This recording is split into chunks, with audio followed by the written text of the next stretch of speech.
Hola, hola a todos, ¿cómo están? Bienvenidos a un Instagram Live más. Vamos a tener una invitada muy especial. Vamos a estar con Lorena Bartomioli, es una experta en temas de comercio exterior argentino. Ella es una mujer súper importante para el comercio exterior y pues obviamente para el comercio exterior colombiano va a tener un papel súper importante próximamente. Ya les estaremos contando qué estamos tramando las mujeres aduaneras. Entonces, le vamos a dar la bienvenida acá a nuestra invitada.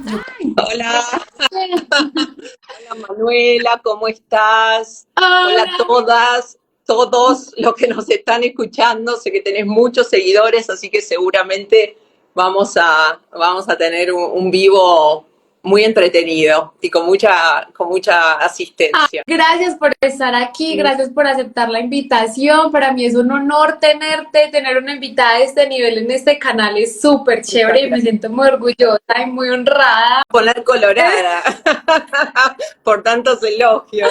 Ay, antes de comenzar, pues cuéntanos un poquito de ti para las personas que tal vez no tienen la Bueno. oportunidad de conocerte y ya empezamos a hablar. Sí, seguro. Mira, bueno, vos ya lo sabés, pero le contamos a quienes nos están escuchando. Yo soy argentina, nací en este país, me recibí de abogada hace unos cuantos años, más de los que ya me quisiera acordar, y me dediqué desde el inicio de mi carrera profesional al derecho aduanero. Tuve la enorme, la verdad, el privilegio enorme de estudiar en la Universidad de Buenos Aires.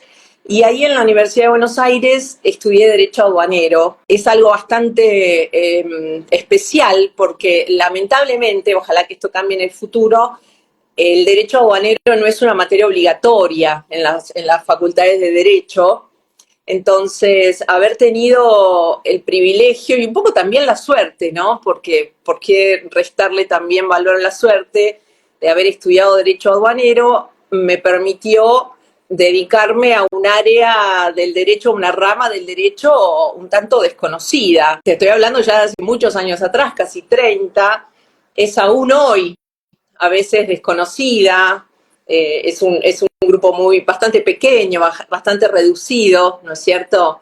Uno siempre trata igualmente de extenderlo, porque eso se trata también la tarea docente y la tarea de publicación, pero en ese entonces era un grupo mucho más reducido de lo que es ahora, y me dediqué a esta tarea, me dediqué como abogada, me dediqué siendo socia de una compañía muy grande.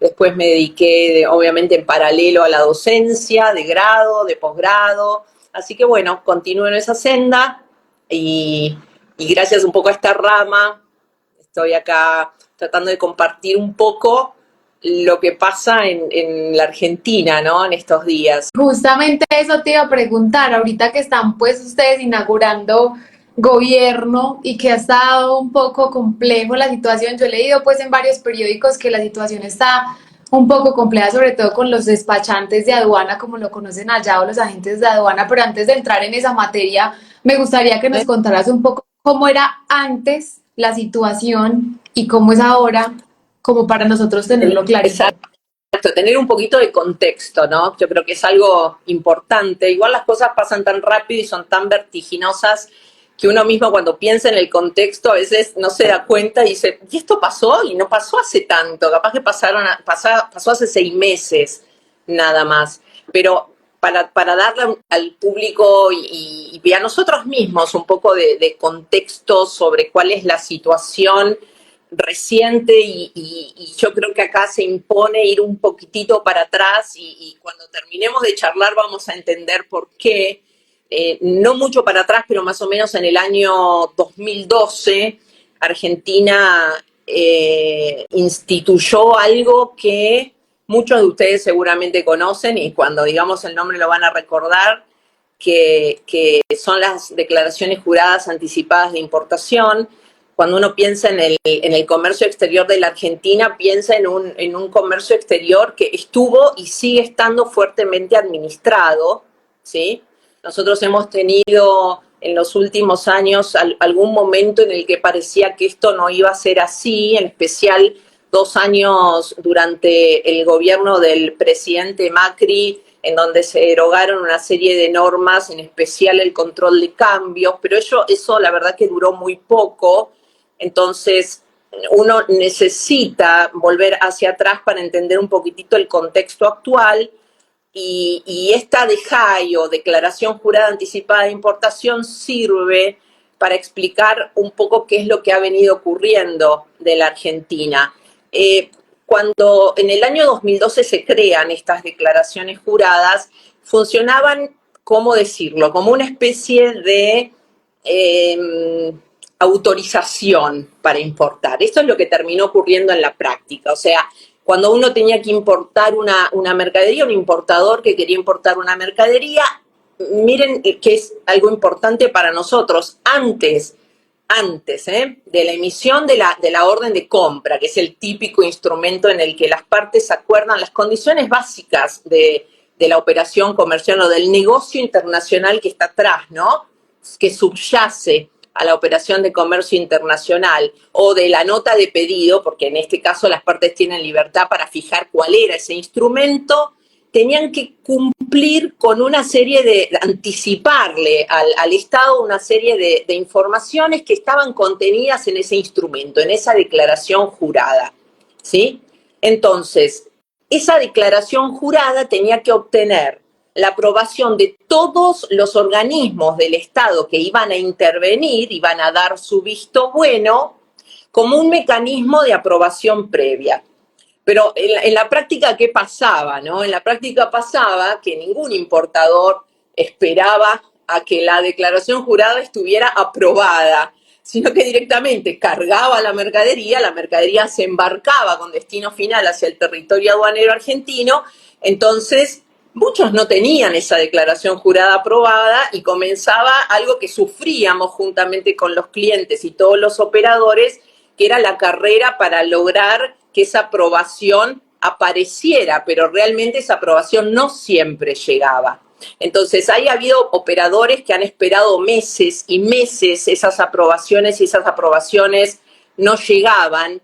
Y esto también se mechaba con una serie de requisitos de hecho, ¿sí?, que no estaban escritos en ninguna normativa y que nos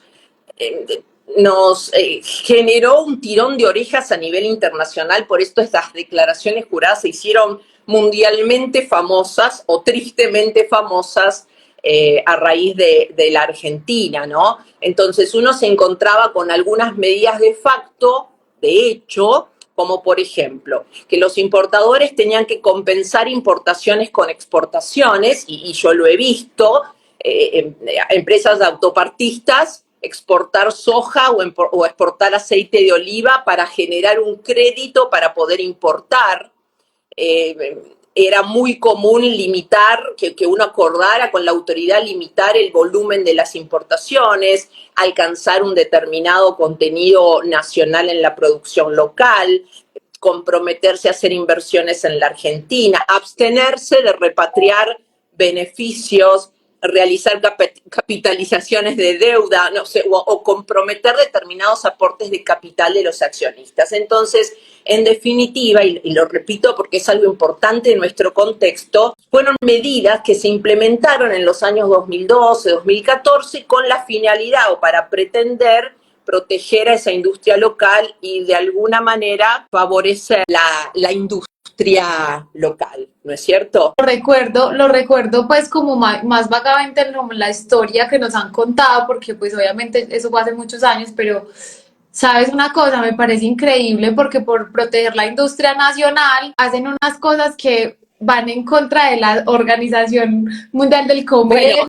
Bueno, es que justamente siempre es bueno recordar, porque a veces en algún momento, y esto ha ocurrido, algún cliente habrá dicho, y lo dijo, no vamos a decir quién, por supuesto, por razones de confidencialidad, al fin estábamos mejor cuando me pedían por lo menos exportar aceite de oliva, porque yo sabía que exportaba aceite de oliva y de alguna manera se me iba a recuperar ese cupo de importación e iba a tener cierta certeza o cierta previsibilidad sobre qué podía importar y cuándo podía importar. Obviamente estas son reflexiones que se hacen siempre con el diario del lunes, como digo yo, ¿no? Son reflexiones que uno hace siempre pensando que no se puede estar peor o que no va a venir un sistema que dificulte aún más o que ponga cierta cortapisa, pero nosotros tenemos la habilidad, y eso es algo que hay que reconocernos, y lo ponemos como un air quotes, de alguna manera complejizarnos y un poco lo que contemos hacia adelante nos va a servir para entender un poquitito esto, ¿no?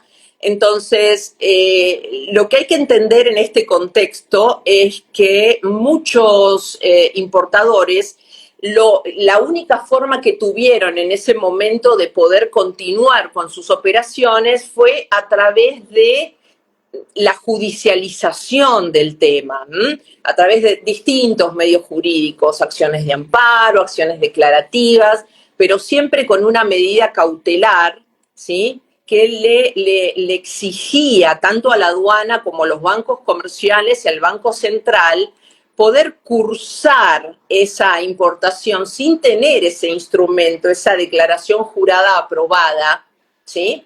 Porque era un requisito para importar, pero también para pagar al exterior. Y yo quiero hacer hincapié en esto porque de alguna manera hasta los instrumentos que estuvieron vigentes hasta los últimos días de diciembre del 2023 mantuvieron ese mismo racional. Por eso nos vamos un poquitito para atrás, que parece muy lejano, pero en realidad nosotros estábamos en un sistema que constantemente iba tomando cosas del anterior, lo iba mejorando, pero de alguna manera la implementación práctica nos volvía a tener que repetir acciones del pasado. Entonces, cuando estas de Jai estaban en plena ejecución, Argentina, ya estábamos por el 2015, la Argentina recibió un golpe muy duro desde el punto de vista internacional porque las denuncias de Estados Unidos, de Japón, de la Unión Europea contra no solamente el sistema de la DEJAI, sino también todas esas medidas de hecho que en definitiva eran un obstáculo que no surgía de ninguna normativa, pero que claramente la Organización Mundial del Comercio consideró que era contrario a las normas de la OMC. Porque si uno piensa un poquitito, se va a encontrar, y esto es bastante cercano a lo que pasó después en el 2023, la Argentina tenía casi 600 posiciones de la nomenclatura con licencia no automática. ¿Qué significa esto? Que la mayor parte del comercio importador de la Argentina estaba sometido a este tipo de licencias que necesitaban anticipar la información previa y que permanecían en estado observado muchísimo tiempo. ¿Por qué? Básicamente porque el instrumento declaración jurada se terminó transformando como las primas hermanas que vinieron con posterioridad en un instrumento para controlar algo que en la Argentina carecemos, que son dólares. Básicamente, cuando uno abre o cierra la canilla del comercio importador, también al mismo tiempo está abriendo y cerrando la canilla para acceder al mercado oficial de cambios y por ende pagar esas importaciones y hacer un control de divisas acorde con el flujo de operaciones de comercio internacional. Entonces, en el 2015, y concomitante con este revés que recibimos de la Organización Mundial del Comercio, ya durante el gobierno de Macri se cambiaron estas declaraciones juradas llamadas DEJAI, como las conocemos todos, porque yo creo que no había persona que comercializara con la Argentina que no tuviera este nombre bien incorporado en su vocabulario.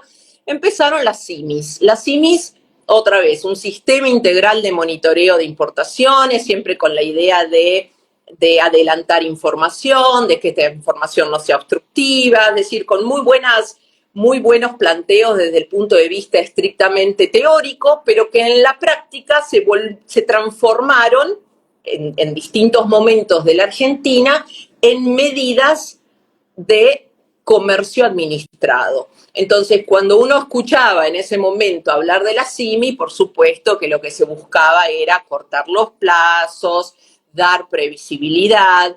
De hecho, ocurrió que sí se redujeron la cantidad de mercaderías que estaban sujetas a licencias automáticas, o sea, ahí realmente se sintió la diferencia, ¿eh?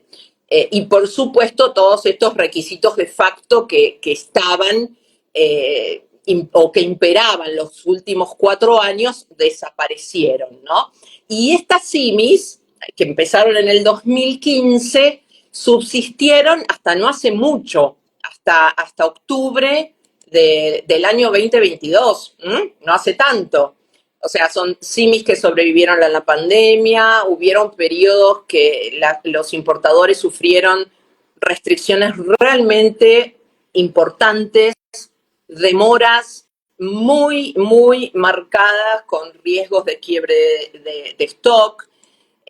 Aparte se dio un fenómeno muy difícil en algunos casos de entender. Obviamente uno ya acostumbrado al folclore local, como decimos nosotros, se va adaptando, pero todos los años las autoridades le pedían a los importadores una proyección de cuáles iban a ser sus operaciones en volumen del año en curso y sobre todo del año siguiente. Entonces, lo que ocurría es que las autoridades comparaban un año, o sea, el año proyectado contra el año anterior.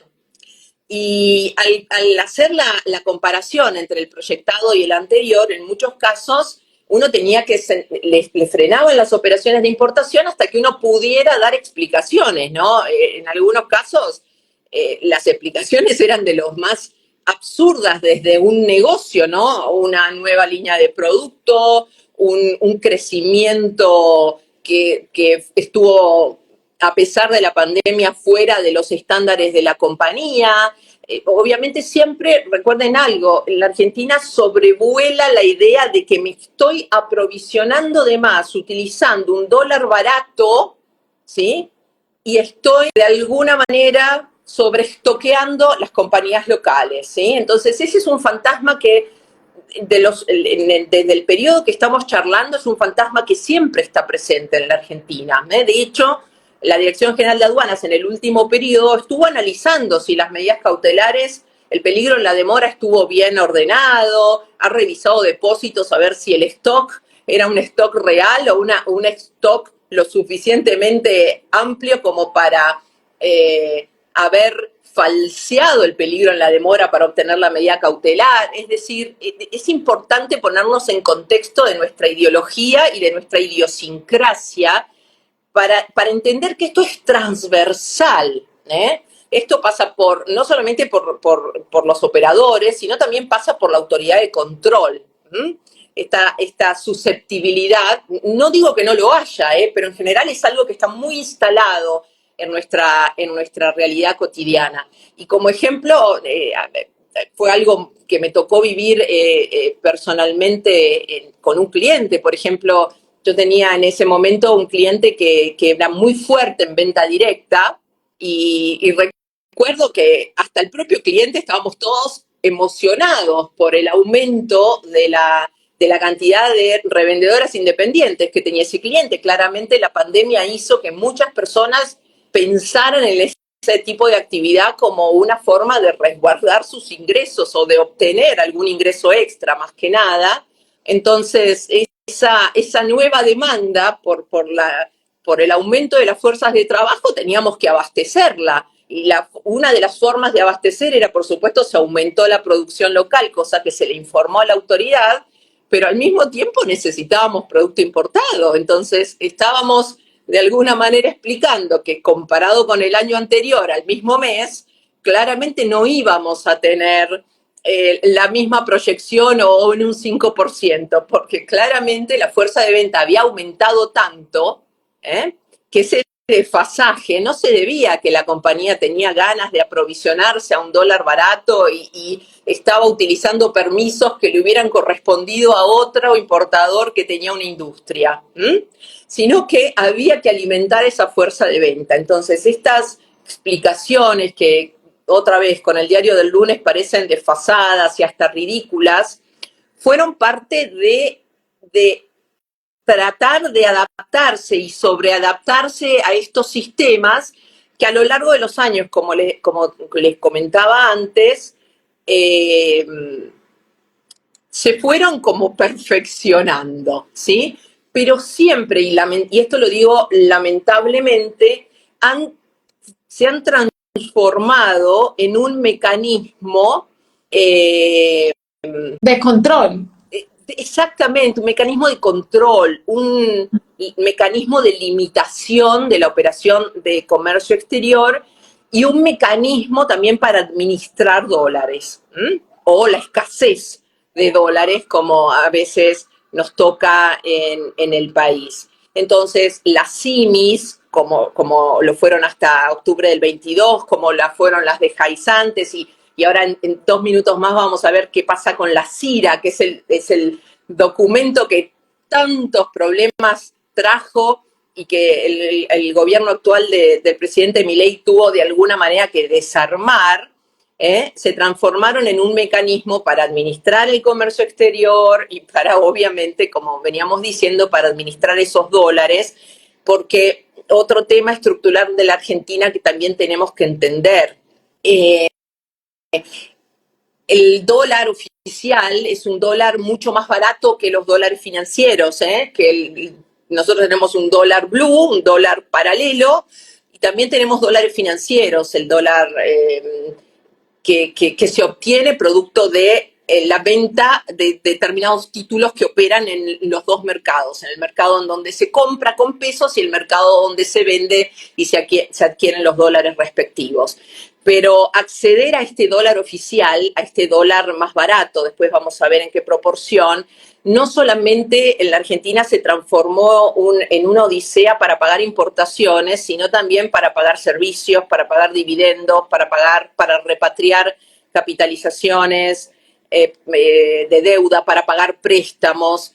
Entonces, nosotros tenemos que entender que estamos en un enjambre normativo en donde a nosotros también como abogados se nos exigió muchísimo ingenio, porque estuvimos armando operaciones por cuenta y orden, cambiando estructuras de negocios, pensando en triangulaciones, armando ingenierías jurídicas, por decirlo de alguna manera. El que dijo que la abogacía no es creativa, me parece que no le tocó vivir en estos tiempos, pero de alguna manera también, y esto es algo que hay que rescatar en el sentido de resaltar, que todo esto no solamente tiene un impacto medido en cada importador en particular, sino también en las cadenas de valor, y aun cuando fueran cadenas regionales de valor, ¿no es cierto? Porque pensemos un minuto lo difícil que es hacer negocios con una filial, en este caso la Argentina, o integrarla, ¿no?, a una cadena de valor, cuando la filial local no tiene certeza ni cuándo va a salir la autorización de importación y cuando sale, finalmente, cuándo va a poder pagar al exterior esa mercadería. Entonces, en el medio de esta situación que era increyendo y cada vez más compleja, en octubre del año 22, estas CIMIS se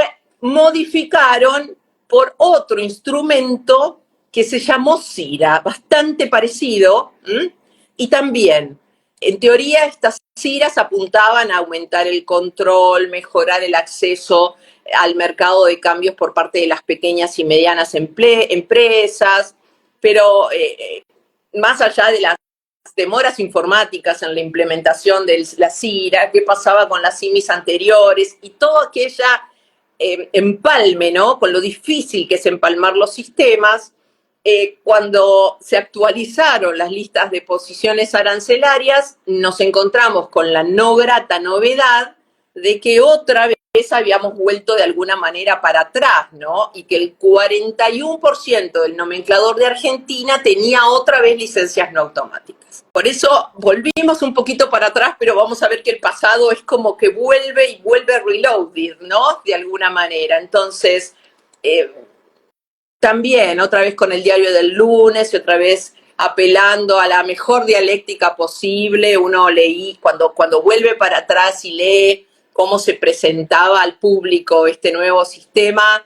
Entonces uno leía que se había cambiado la CIMI por la CIRA para unificar las operaciones de comercio exterior, digamos así, las decisiones de comercio exterior de los tres grandes organismos que estaban con poder decisorio, que son el Ministerio de Economía, la Secretaría de Comercio y también el Banco Central, ¿no es cierto?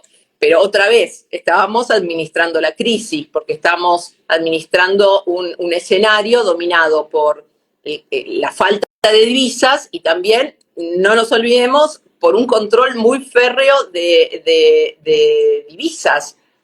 Nosotros tenemos control de divisas en la Argentina. Entonces, como le ocurrió a los sistemas anteriores de la CIMI y de la DEJAI, el sistema de la CIRA también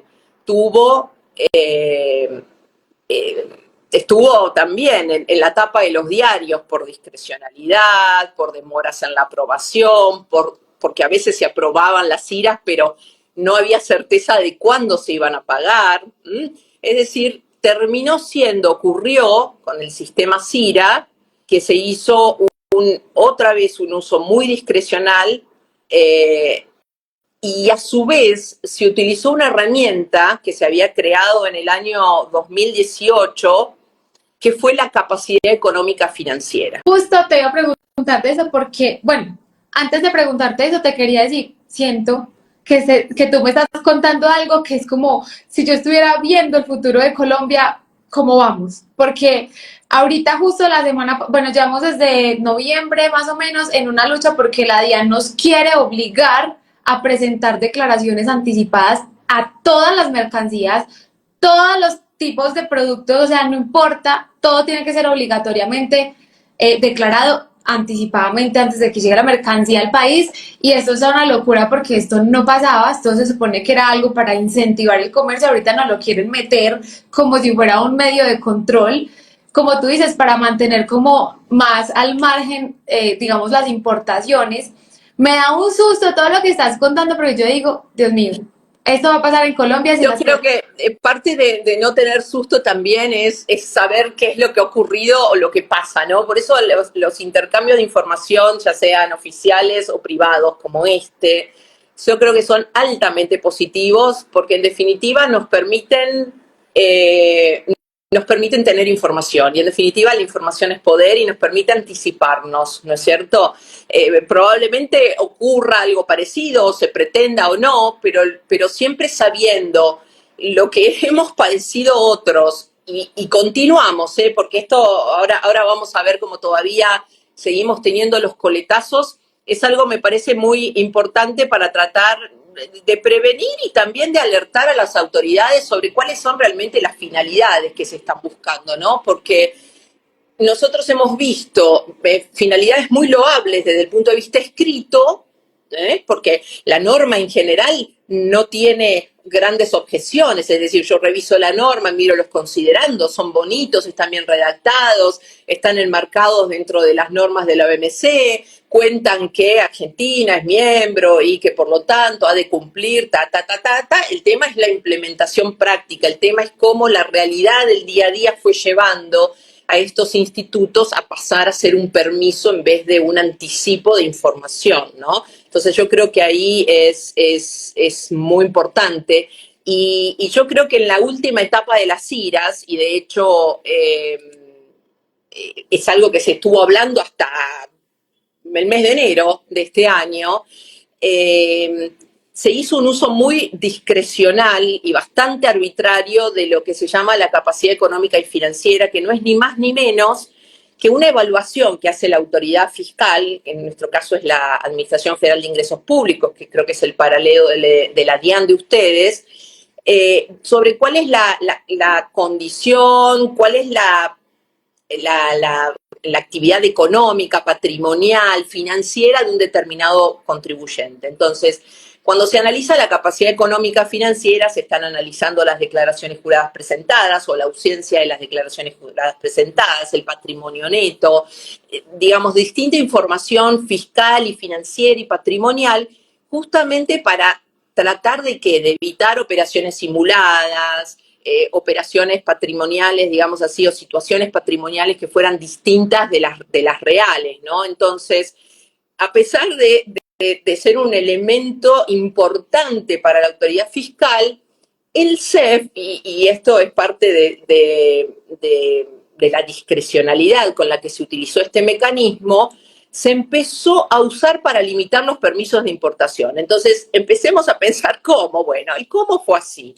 Entonces, primero, ese CEF, esa capacidad económica financiera, se determinaba por una fórmula que nadie la conocía, una fórmula súper secreta que no se visibilizaba a los administrados y que se utilizaba para determinar cuál era el valor FOB que el importador podía importar.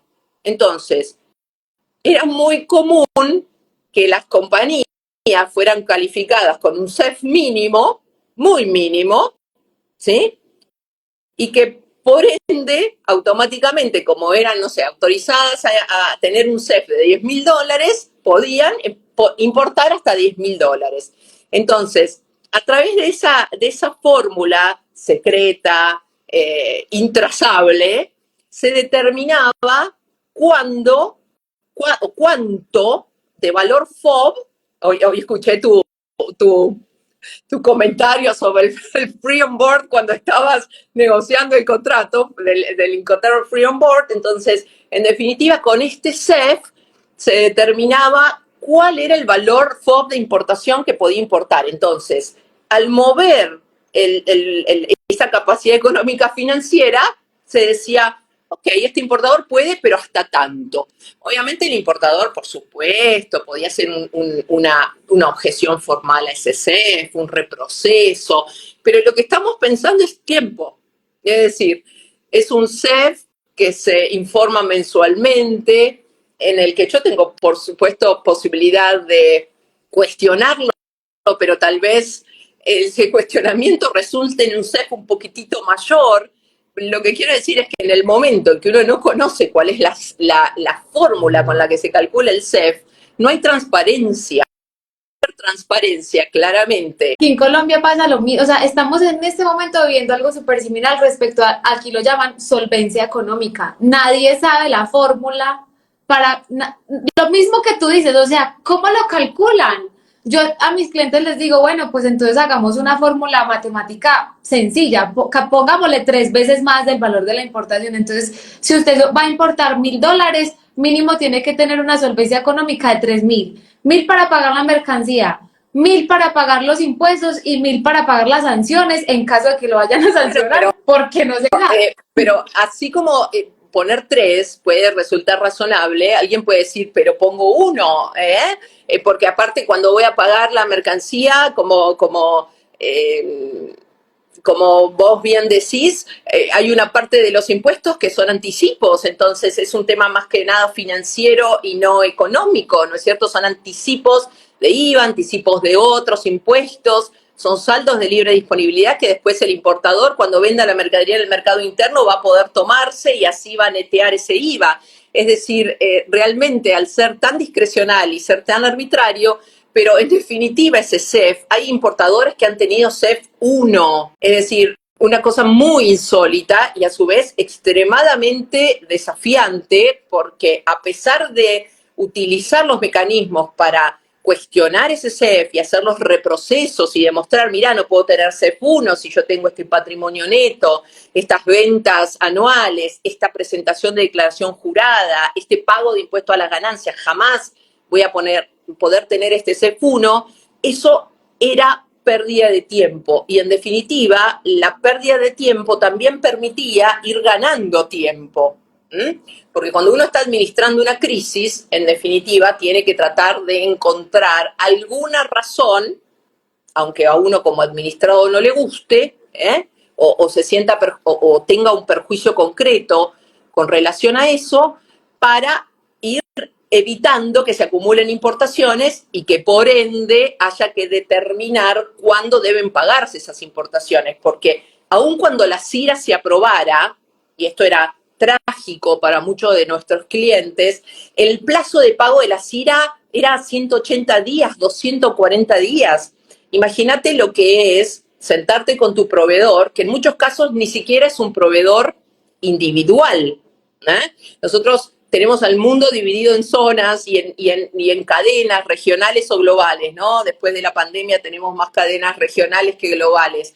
Pero en definitiva lo que tenemos es, en muchos casos los grupos económicos tienen proveedores que son globales y proveedores que no tienen ningún inconveniente en decir no te voy a suministrar producto en Alemania porque la filial argentina me debe todas sus importaciones. Y en realidad las presiones que recibían de las filiales argentinas o las empresas conectadas en una cadena de valor con el resto del mundo empezaron a recibir claramente ese tipo de presiones, porque a un proveedor acostumbrado a pagar a 60 días fecha factura, de pronto solamente le podíamos pagar a 180 o 240 días de la fecha de la operación, rezando para que ese plazo no se cambiara.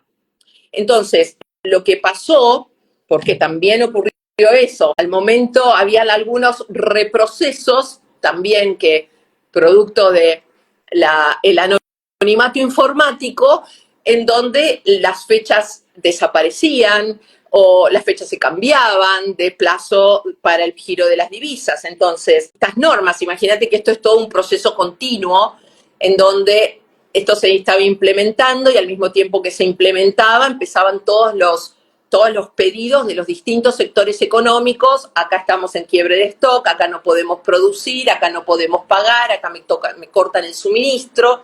Entonces se empezó a permitir pagar las importaciones con dólares propios. Eso de alguna manera dio un poquitito más de respiro, ¿sí? Porque esas importaciones que se autorizaban no necesitaban recurrir al mercado libre de cambios para pagarlas. Entonces, se podía aprobar la CIRA, pero el importador decía, yo voy a pagar con dólares propios. Algunos tenían dólares propios y otros directamente, y a mí me tocó con varios clientes, directamente lo que hacían era asumir que no iban a poder acceder al mercado de cambio, lo cual significaba pagar esto a un dólar mucho más caro, ¿sí? Utilizar un dólar financiero, por ejemplo, el contado con liquidación, comprando un bono en pesos en la Argentina y vendiéndolo en dólares en la plaza del proveedor, ¿sí? Y asumiendo todo el extracosto que esta cuestión financiera iba a traer sobre el producto, porque la verdad que en vez de pagarlo a un dólar oficial, había que pagarlo a un dólar financiero, un dólar más alto, ¿sí? Con el consecuente incremento en el precio de venta del producto, pero aún así, muchos importadores prefirieron asumir el mayor costo de internalización o de nacionalización yendo al dólar financiero, sabiendo que eso le iba a impedir acceder al mercado de cambios para pagar otras importaciones y otros servicios, dividendos y cualquier otro pago pendiente con el exterior, obviamente aceptando el efecto que todo este mecanismo tenía sobre el efecto inflacionario, ¿no? Porque también toda esta falta de aprobación de importaciones y las pocas aprobaciones con dólares propios o con dólares obtenidos a través del mercado financiero también hizo que el proceso inflacionario fuera cada vez mayor y que fuera creciendo, ¿no? O sea, uno a veces piensa en el porqué del proceso inflacionario y acá encuentra una explicación, por supuesto que hay otras, no soy economista, pero claramente en esta evolución o involución de las operaciones de importación en la Argentina vemos claramente un proceso que coadyuvó y ayudó al proceso inflacionario de la Argentina, ¿no es cierto? Ay, yo te hago una pregunta, Sí, porque obvio. lo estaba hablando con un amigo que es agente de aduanas esta tarde, que él me decía, Manu, pagar en Argentina es un problema porque cuando, o sea, nosotros vamos a mandar plata allá, nos dicen que no, que a 30 días, que a 90, que a 60, o sea, es una locura. Yo no entendía, yo decía, pero no te entiendo, ¿de qué estás hablando? ¿Cómo así? Ahorita ya todo tiene pues muchísimo más sentido. Tiene más sentido y, a ver, tiene sentido, ¿no? Siempre es importante conocer la realidad y saber a lo que uno se enfrenta, ¿no? No por nada, y esto es algo que siempre lo recuerdo, había un estudio del Banco Mundial que leí hace años que decía que las pymes del mundo no le tienen miedo al derecho de importación. Es decir, las pymes del mundo no están preocupadas por los costos, no están preocupadas por el costo de la internalización. Las pymes del mundo están preocupadas por la burocracia, están preocupadas por el costo oculto, están preocupadas por la discrecionalidad, están preocupadas por todo aquello que no se ve, o es difícil ver y que hace que el proceso de internalización sea complejo. Porque uno puede decir, a ver, yo sí tengo que importar a la Argentina, tengo que exportar a Colombia. Es fácil hacer la planificación del quantum.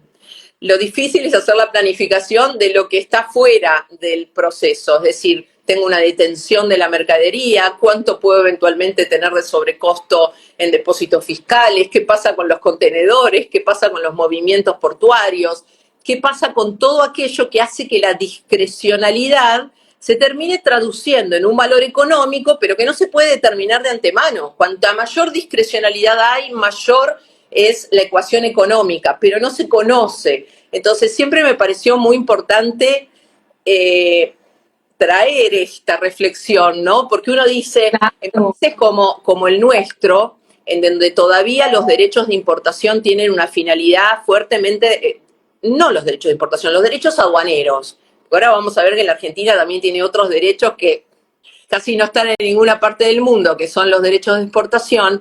Pero digo, en países que tienen en donde los derechos aduaneros todavía siguen teniendo la finalidad rentística que tienen en nuestros países, ¿sí?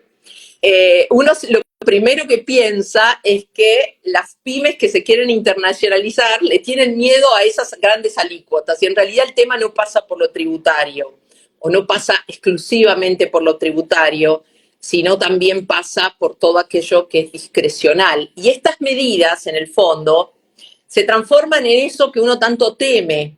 Es ese costo oculto que no se puede determinar. Yo quiero importar hacia la Argentina, pero resulta que la mercadería la tengo ingresada en una terminal portuaria hasta que salga esa CIRA, hasta que en ese momento saliera esa DEJAI, saliera esa CIMI, ¿no es cierto? Tengo que hacer traslados, tengo que hacer desconsolidaciones, tal vez tenga que hacer algún destino aduanero en el medio.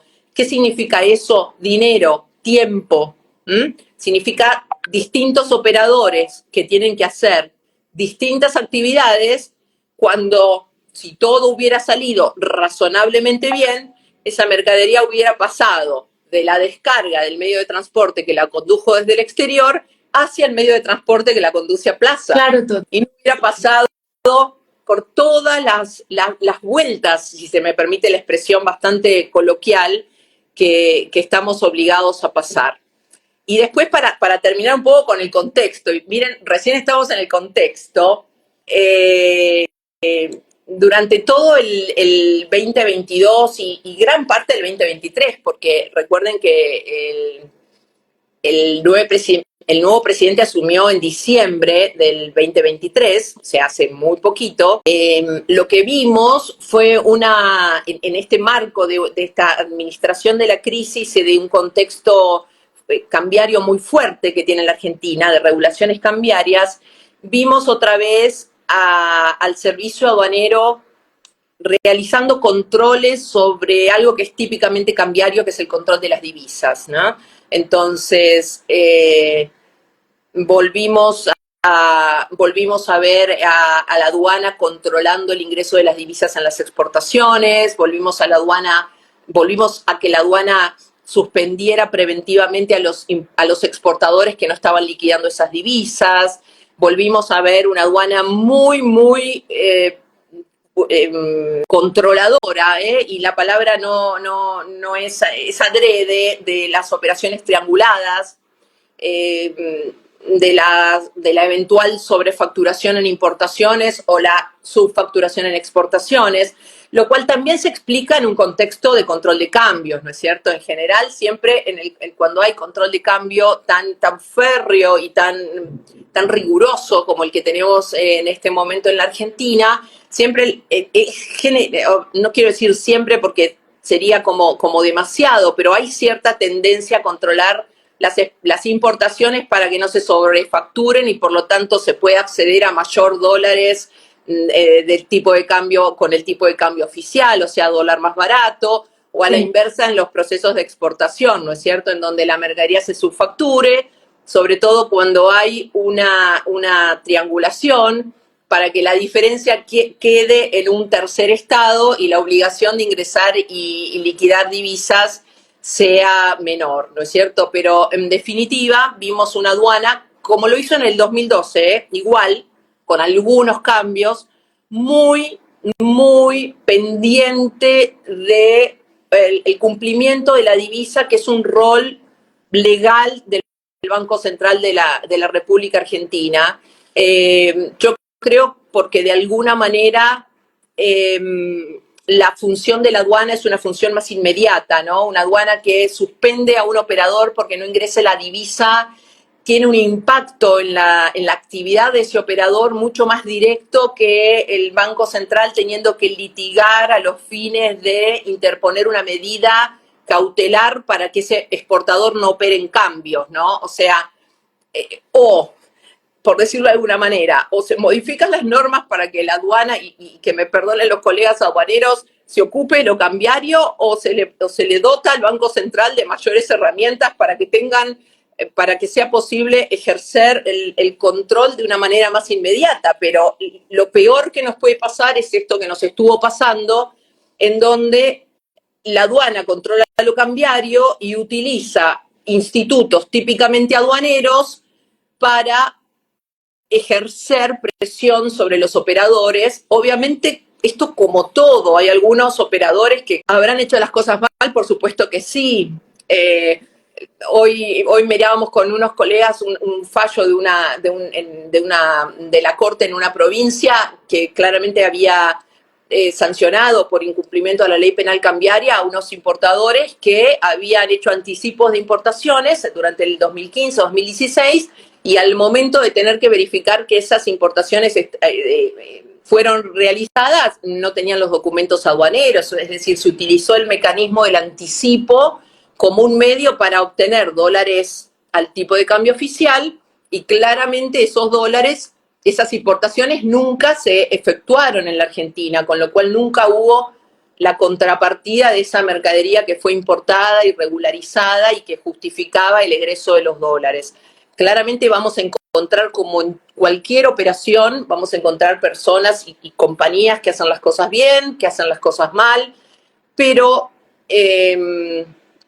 claramente hemos visto una asunción de competencias típicas del Banco Central como un mecanismo de presión. Los exportadores te decían, no me paga el exportador del exterior, el cliente del exterior, no me importa, le pido a la casa matriz, le pido a un tercero, organicemos el procedimiento para que la aduana no me suspenda, porque lo peor que me puede pasar es que el proveedor del exterior no me pague, o el comprador del exterior no me pague, la aduana no considere de alguna manera las causales que la propia norma del Banco Central me exime a mí de la obligación de ingreso y liquidación, porque no sé si hay un comprador del exterior que de pronto quiebra. O sea, la norma en la Argentina uno le permite explicar e informar o demandar al exportador del exterior y tener un salvoconducto frente al Banco Central. Mira, esta es la operación que está cuestionada, esta es la operación que no puedo liquidar porque está en quiebra el señor que la compró del exterior. Pero esas excepciones típicamente cambiarias no eran consideradas por la aduana al momento de intimar al ingreso y liquidación de divisas. Entonces, era el peor de los escenarios. Y nadie puede admitir que lo suspendan, porque lo suspenden y claramente no hay actividad. Entonces, a veces, aún a sabiendas de que se transformaba en una medida coercitiva de facto, muchos operadores la han aceptado solo por no tener que judicializar la cuestión y tener que recurrir a un juez para obtener una medida cautelar que impida la suspensión. Entonces, este fue el grado de complejidad con el que debuta el gobierno de Milei el 10 de diciembre de este 2023. Espérame, entonces, a ver, a mí me parece esto una locura. O sea, los importadores no pueden tampoco pagar a sus proveedores en el exterior porque el tema de las divisas está supremamente controlado y no pueden por el mercado, digamos, legal mandar ese dinero al exterior porque literalmente no pueden hacerlo. Mira, justamente se tomaron distintas medidas, ¿no? Se tomaron como 4 o 5 medidas que tienden un poco a tratar de regularizar esta situación, porque en todo este pasaje, obviamente no desde el 2012, pero fuertemente durante la CIMI y durante la CIRA, o sea, 2020, 2020, 2021, 22, 23, los importadores en la Argentina acumularon la friolera de casi 42.000 millones de dólares de deuda. Entonces, que es de alguna manera lo que hoy el que es acreedor de un importador en la Argentina, de alguna manera tiene que conocer sobre lo que se está haciendo. Y lo que se está haciendo lejos está de poder resolver en un 100% los miles y millones de dólares que se deben de deuda al exterior. Eso es claro. Entonces, tenemos como distintas medidas y distintos puntos de inflexión. Lo primero que hubo, y esto ocurrió 12 o 13 de diciembre, o sea, muy cercano a la Asunción, hubo una devaluación muy fuerte del tipo de cambio. Para que ustedes tengan una idea, estábamos con un tipo de cambio de más o menos unos 366 pesos un dólar, pesos argentinos un dólar, y de un día para el otro nos levantamos con un dólar a 800. Entonces hubo una devaluación que algunos dicen que en realidad suena, creo que hasta un poco mejor hablar de un sinceramiento del tipo de cambio, ¿no? Que venía muy atrasado. Así que ese dólar oficial pasó a valer a mitad de diciembre unos 800 pesos por dólar. O sea que claramente tuvimos una devaluación muy fuerte del peso argentino frente a esta divisa que claramente nunca fue tan fuerte porque el tipo de cambio iba aumentando pero con micro devaluaciones. La otra cosa que se hizo, a ver, esto ¿por qué? Porque también lo que tiene que alentar de alguna manera es la liquidación de divisas de exportaciones, ¿no? Porque al estar el tipo de cambio tan atrasado, los exportadores estaban evitando liquidar divisas. Entonces, este sinceramiento del tipo de cambio, aún todavía tenemos brecha entre el tipo de cambio oficial, importante, entre el tipo de cambio oficial y los dólares oficiales, y los dólares financieros o el dólar blue, como lo llamamos acá, pero de alguna manera alentó a que las liquidaciones de divisas por las exportaciones no se empezaron a liquidar. Entonces esas divisas empezaron a ingresar como consecuencia de este sinceramiento que ocurrió a mitad de diciembre. Para el 22 de diciembre, una importante y buena noticia fue que el sistema de las CIRAs desapareció. O sea, Cira y sus primas hermanas, ¿no? Porque básicamente eran todas un poco parecidas, más allá de las diferencias en la implementación práctica. Y otra vez, se creó un sistema con un nombre parecido que hoy se llama Sistema Estadístico de Importaciones, que se llama SEDI es la sigla. Uno lee la norma y se enamora de la norma porque otra vez juramos y perjuramos que es un régimen exclusivamente de información anticipada, que busca exclusivamente realizar un análisis eficiente de la evolución de las importaciones, sin entorpecer el sector productivo. La verdad, los considerandos son preciosos, sobre todo previsibilidad. Hasta ahora viene funcionando bien, sobre todo porque a partir del 13 de diciembre se aplica se aplica este nuevo sistema a partir del 22 de diciembre.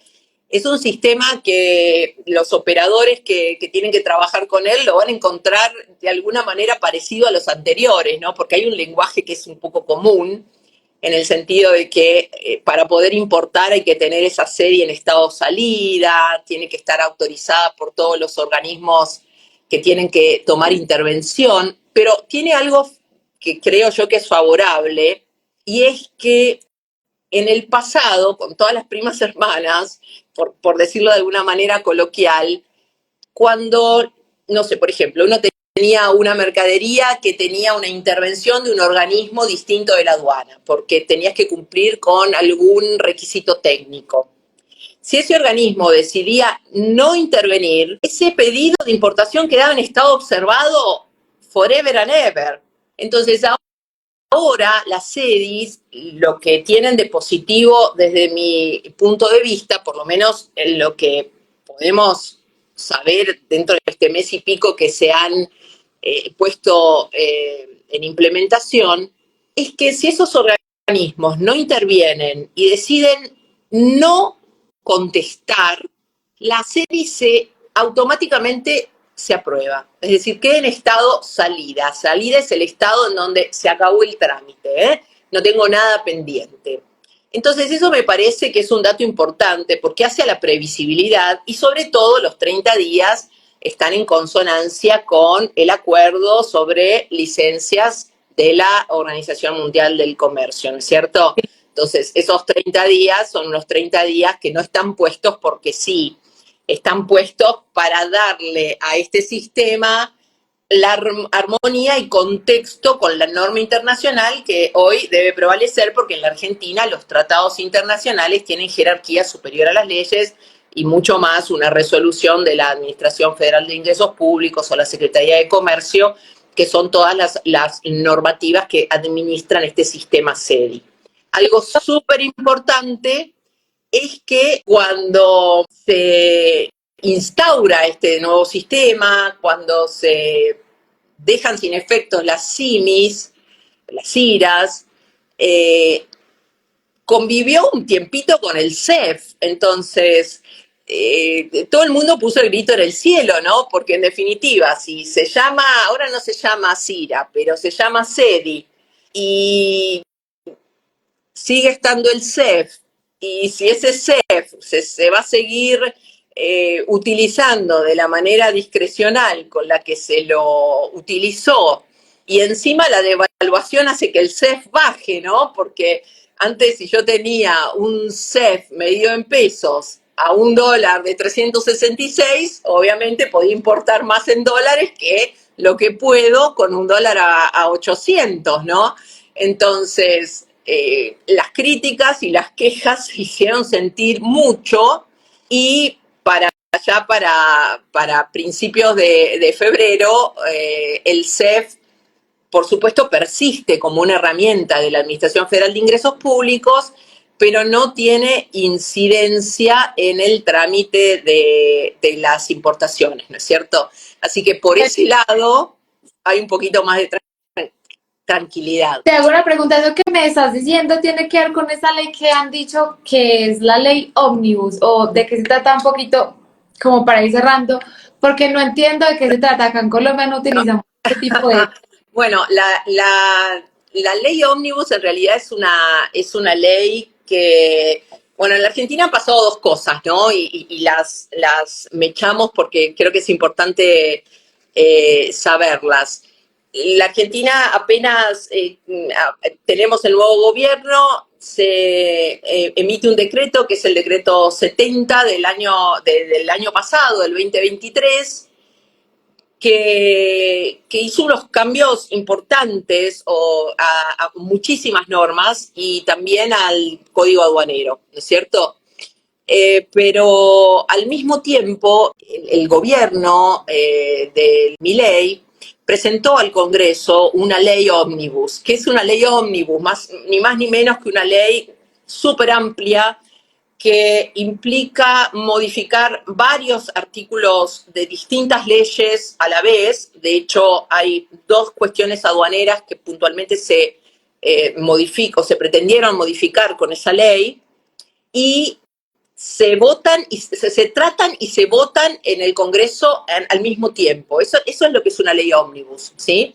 Entonces, el decreto es un decreto que entró en vigencia el 29 de diciembre del año pasado. Es un decreto que también, invocando razones de necesidad, urgencia y la necesidad de declarar la emergencia hasta determinado día del 2027, ha hecho un cambio a muchísimas normas, entre ellas el Código Aduanero, pero por el otro lado la ley ómnibus, que también ha hecho muchísimos cambios, en menor cantidad a normativa aduanera, porque solamente de lo aduanero esa ley ómnibus ha modificado o ha pretendido modificar. Decimos pretendido modificar porque la ley ómnibus es una ley que ha vuelto a comisiones, ¿sí? De la Cámara de Diputados, una ley que se aprobó en general, y cuando se estaba por trabajar artículo por artículo volvió otra vez a comisión, con lo cual es una ley que todavía no tiene sanción legislativa, es una ley que está en veremos. Y tal es así que uno de los cambios importantes en materia de comercio exterior, en materia aduanera, que traía la ley ómnibus, estaba relacionado con que los viajeros del exterior, cuando reingresaran a la República Argentina, no iban a tener que pagar el arancel del 50% sobre el exceso de la franquicia, ¿no? que tenemos que pagar en el caso de mercadería sometida al régimen de equipaje. Entonces, la aduana, allá por el mes de diciembre, muy, muy cercano a cuando las personas empiezan a tomarse vacaciones, porque acá estamos con las vacaciones cambiadas, tuvo que aclarar que en realidad no es que las franquicias no regían, sino que recordaron los viajeros que las franquicias regían, que la ley, bueno, era una ley que estaba en tratamiento en el Congreso. Después con el diario del lunes supimos que es una ley que hoy está más demorada de lo que se pensaba en ese momento, pero que todas las franquicias aplicables y los extra costos por el mayor arancel estaban plenamente aplicables, con lo cual que los viajeros no se entusiasmaran tanto porque no era una ley en vigor. Y después el otro tema interesante que tocó esta ley, pero que fue eliminado de todo el paquete fiscal que llevó el presidente al Congreso, estaba relacionado con el aumento de los derechos de exportación, porque en definitiva el aumento de los derechos de exportación refuerza esto que decíamos al principio de la finalidad rentística que continúan teniendo los derechos aduaneros en nuestros países, a pesar de que la verdad que los derechos de exportación son anticompetitivos y que en muy pocos casos se puede hacer una traslación hacia adelante, ¿no? De los derechos de exportación, y más bien la consecuencia la terminan pagando los productores locales, que son los que en definitiva reciben menor precio para compensar el derecho de exportación. No, pero mejor dicho, a mí se me fue este tiempo supremamente rápido porque falta todavía. Digamos que yo creo que nos va a tocar hacer una parte 2 porque esta información... Sí, estaría buenísimo que hagamos una parte 2 porque todavía tenemos que hablar del padrón de importaciones, tenemos que retomar un poco esto que vos decías de cómo de alguna manera, cómo se han regularizado las deudas de los importadores hacia el pasado, qué pasa hacia el futuro, ¿no? Porque no es un tema que se haya resuelto, hoy se paga con mayor previsibilidad, pero en 4 veces, es decir, tenemos mucho por delante y van a ir apareciendo dificultades en el camino que confío en que las vamos a ir superando, pero nos van a poner, yo creo que tenemos tiempos en donde todavía nuestro ingenio va a tener que ser superador de lo que hemos hecho en el pasado. Y una recomendación así como de cierre para las personas que quieran exportar desde Colombia a Argentina mercancías, o sea, ¿cuál sería la recomendación? Porque viendo el panorama que tú nos dices, venga, espere, antes de hacerlo, por favor, cerciórese muy bien de que el pago va a estar un poco complejo, de que la situación cambiaria es muy compleja, de que pues su importador en Argentina va a tener que estar sometido a unos cupos. Entonces, pues como una recomendación general. Mira, la recomendación en general, yo creo que ahora para todas las importaciones que se están realizando a partir del 13 de diciembre, el panorama de pago al exterior está bastante más previsible. Claramente es difícil lograr pagos anticipados, es difícil lograr, sobre todo para operadores que no se conocen entre ellos, ¿no es cierto? Que a veces es muy usual que existan exigencias que se refieren al pago, ¿no? Que se refieren a anticipame el pago, anticipame una porción importante del dinero, y que en algunos casos eso hace a la confianza de las partes. Bueno, lamentablemente los baremos de confianza con la Argentina hay que medirlos hacia en otros parámetros, porque claramente hay unas restricciones cambiarias muy fuertes. No significa falta de confianza con el operador o falta de confianza en el operador, sino la existencia de restricciones que son reales. Y después, en general, lo que haríamos con cualquier importador, ¿no? Tener certeza sobre lo que estoy importando, tener certeza sobre si tenemos o no un régimen de beneficios en cuanto a preferencias arancelarias, tener buenos operadores, despachantes de aduana, agentes de transporte aduanero con los que operar en la carga, hacer un excelente análisis clasificatorio del producto y claramente de todas las intervenciones previas que vendrían a ser todos aquellos organismos que eventualmente tengan que decir algo con relación a ese producto. En definitiva, son 4 o 5 cuestiones que es la que recomendamos a cualquier parte para tener éxito en sus negocios internacionales, ¿no es cierto? Nada distinto de lo que haríamos con cualquier operador en cualquier parte del mundo. Bueno, aquí ya tenemos a la doctora Francia hablándonos de que ya podemos decir bueno. Y es que, bueno, a todos los que están aquí escuchándonos y a los que nos van a escuchar en el podcast, sepan que aquí la doctora Lorena va a estar acompañándonos en Colombia el próximo 17 de abril, que vamos a tener un evento increíble. Ya mañana vamos a hacer un lanzamiento oficial, esta semana vamos a estar en el lanzamiento del evento, porque vamos a hacer algo muy importante para las mujeres aduaneras de Colombia y en realidad pues como de todo el mundo, porque esto va a tener un impacto global. Y pues vamos a tener el honor de tenerte a ti en este espacio y pues como parte de este equipo tan espectacular que estamos creando. Así que mujeres aduaneras, bienvenidas a nuestro próximo espacio el 17 de abril en Medellín, presencial en el Club El Rodeo. Yo estoy fascinada, feliz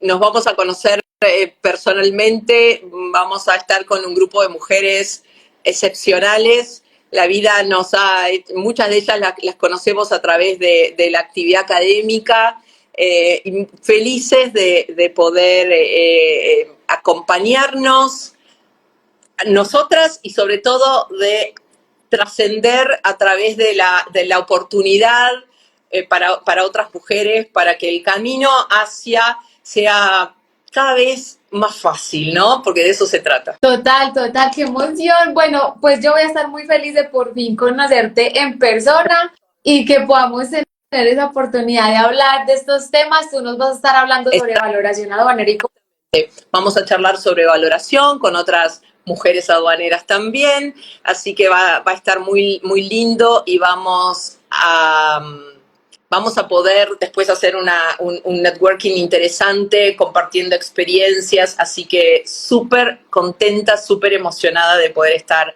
en Medellín el 17 de abril. ¿Cómo estás? Buenas tardes. Bien. Bueno, Manuela, muchas gracias por este espacio, por todo este recorrido de mujeres que has invitado. La semana pasada teníamos a Karen de México, que también va a estar de ponente en un evento que hemos preparado las mujeres, para las mujeres y para los hombres también. Estamos haciendo un trabajo de género con Manuela, ya hemos hecho una socialización en el mes de diciembre y pues tenemos a mujeres tan brillantes y tan destacadas como Lorena lo hace en su papel de académica, miembro de la Academia Internacional de Derecho Aduanero. No es solo de mujeres, Abogacor no es solo de mujeres, estamos simplemente dando a conocer los talentos que tenemos en aduana y en comercio exterior de mujeres del mundo. Manuela es otro talento de mujer que hoy nos tiene reunidos aquí a miles y miles de seguidores. Y bueno, mañana Manuela realizará el lanzamiento de un trabajo de género de mujeres para mujeres y de mujeres para hombres, sin distingo. Simplemente queremos exaltar el valor del papel de la mujer en el comercio exterior y en el derecho aduanero.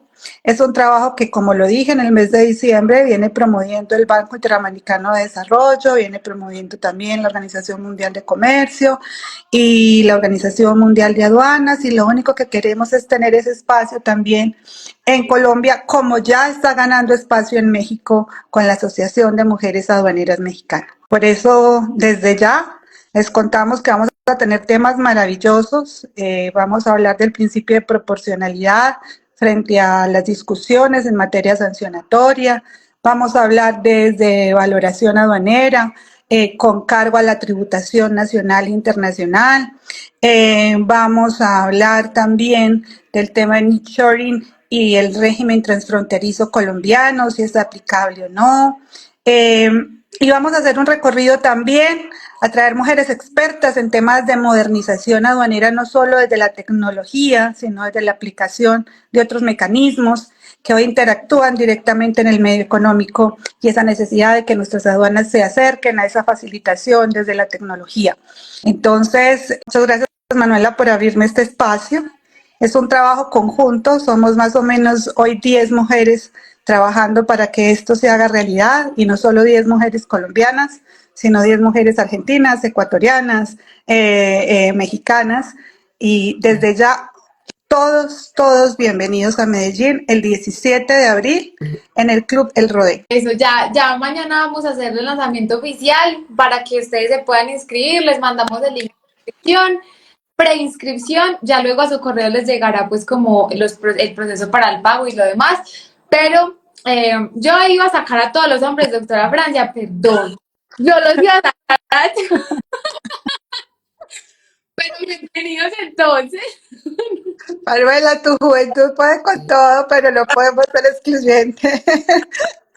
En un mundo que hoy es incluyente.